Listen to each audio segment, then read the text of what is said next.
before we get started, I want to say a special thank you to Louie's fandom, Louie himself, and of course Adam Baum from Q997. Without you guys, this couldn't have happened, and this is a dream come true for my family, and especially Rylee. Someone just told me that's embarrassing.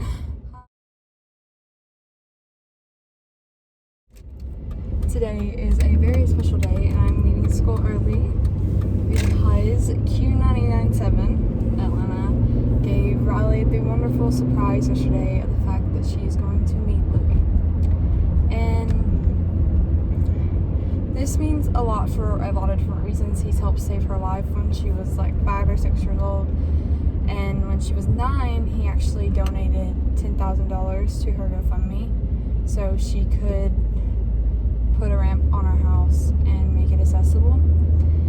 And he's helped my family so much with things, and like to just think about being able to tell him thank you today is kind of freaky because it's something that like I've thought about for a long time now, and the fact that it's actually happening is really exciting.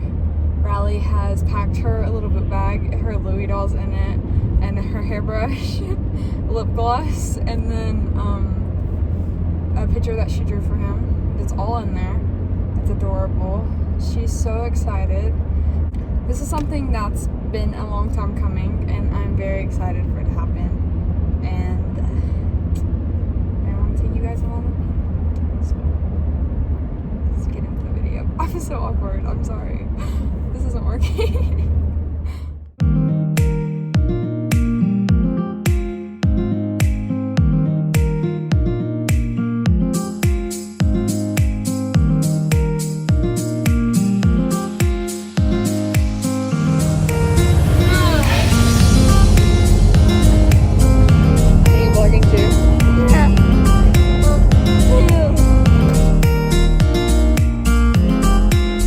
It's currently 3:22. We're supposed to be there at 4 because it's not accessible and they have to get her situated and everything.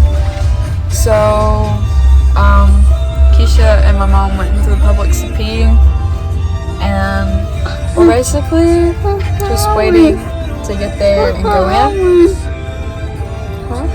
Oh, you want to show what's in your bag? Okay. And while we're sitting here waiting, we're going to show you what's in Rylee's bag. It's a unicorn bag. Looks like this. And in this pocket,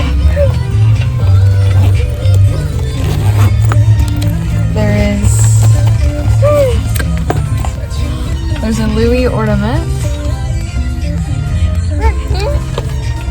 And then there is a drawing she colored for Louie that I'm not going to unfold right now because it takes a long time to fold it back up. Okay. And then if you zip that part up, this is such a bad angle. And then we're gonna unzip the main part. And if you unzip the main part, you will find Rylee's Louie doll.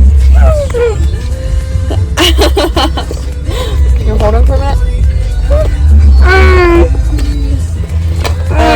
Her glasses because she's supposed to be wearing them, but she never does. That's for backup. A frozen hairbrush. And then my lip gloss that she stole from me. So we love that. Are you ready? Are you excited? Yeah.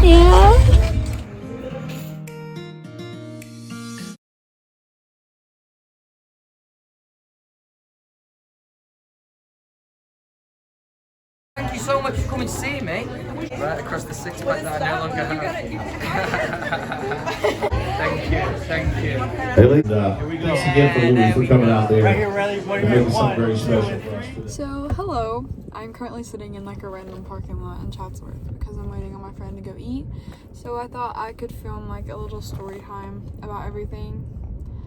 We're like at the front table, and Rylee has pushed her Louie doll like to the front of the table, and we listened to the music. Perfect Now made me cry. Like, that song is so good, and Walls is very vulnerable as well.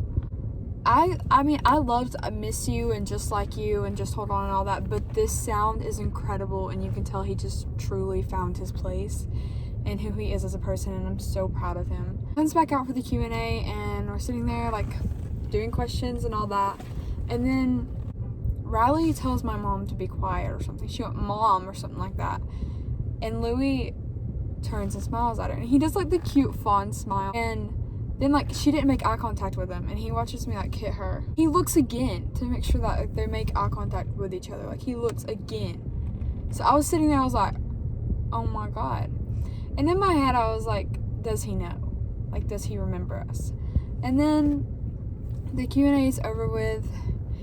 Adam Bomb's like, let's take a selfie, a group selfie. And my family was gonna hang back because the fans rushed forward, and there was really no way for us to get her up there. The chairs and tables were in the way.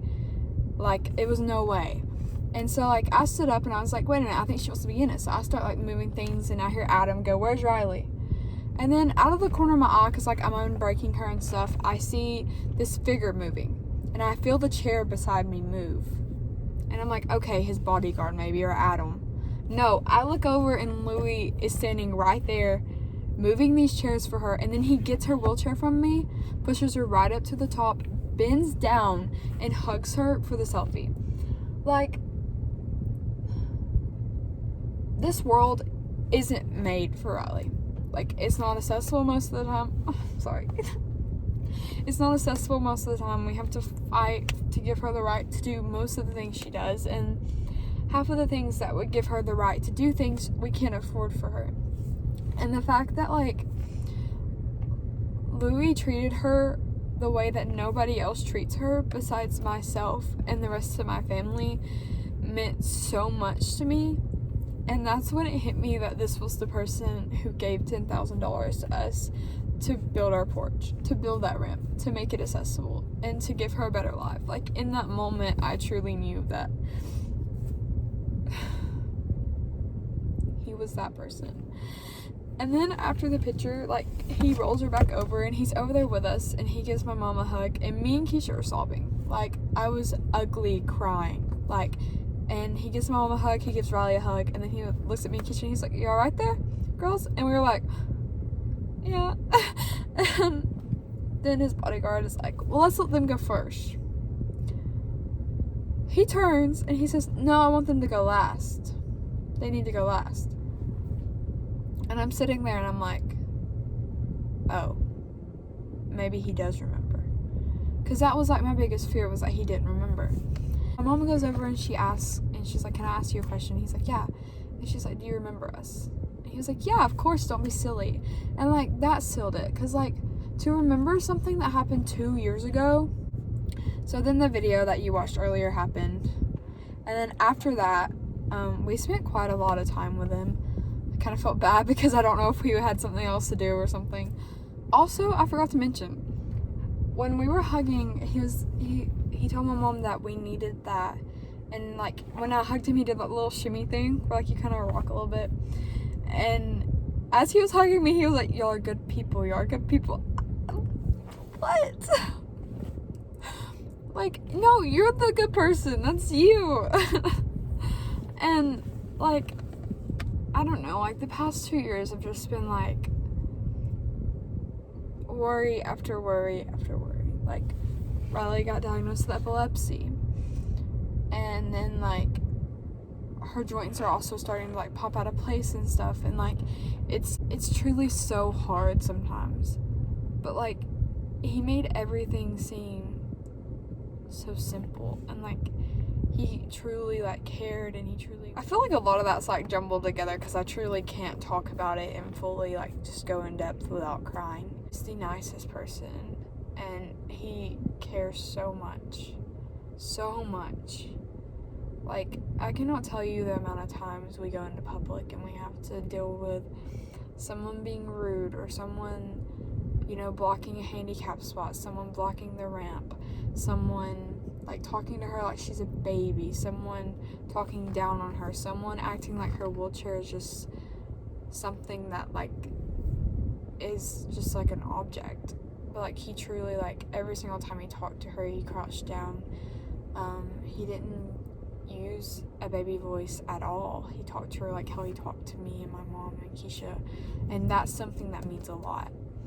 And I think most people are like, oh, that's common sense, but it's not. Like, we deal with baby talk all the time. For him to just truly recognize Rylee the way he did was so comforting, and I've never seen her that comfortable with someone that she's just met as she was last night. And I truly do believe that they will reunite next year, and I can't wait for that day.